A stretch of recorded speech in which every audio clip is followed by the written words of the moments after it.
Indian Prime Minister Narendra Modi is on a state visit to Maldives over the next 2 days. Upon invitation of President Mohammad Mizu, Narendra Modi is the guest of honor at Maldives' 60th Independence Day. This highlights Maldives' recognition of India's indispensable role in regional stability and economic support. It is interesting to note that this coincides with the anniversary of the establishment of diplomatic ties between Maldives and India. This visit marks a significant shift in India-Maldives relation ever since Mizu was elected to power in September 2023. At the time, he adopted an India Out policy which aimed at closeness with China. The visit is expected to deepen the growing partnership between India and Maldives. This is especially true under the framework of India-Maldives joint vision for comprehensive economic and maritime security partnership. Adopted during President Mizu's visit to India in October 2024.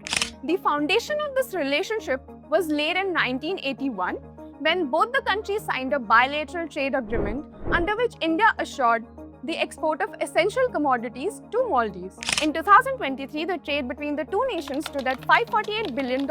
India primarily exports pharmaceutical, engineering goods, cement and agriculture products and construction material to Maldives. In return, scrap material make a bulk of India's import from Maldives. India's largest public sector bank, the State Bank of India, has financed several resort development and marine export projects in the island since 1974. The digital and fintech partnership has also flourished as India and Maldives signed an agreement enabling the use of India's successful fintech innovation, the Unified Payment Interface. The development was facilitated during the visit of India's External Minister to Mali in 2024. What seems fascinating is that historically, the People's National Congress has adopted a pro-China policy. However, as Mizu replaced his partisan policy with a pragmatic one, he has alleviated New Delhi's concern by respecting its sensitivities. How this relationship will unfold in the Indo-Pacific is yet to be seen. This is Nidhi for the Asian Chronicle.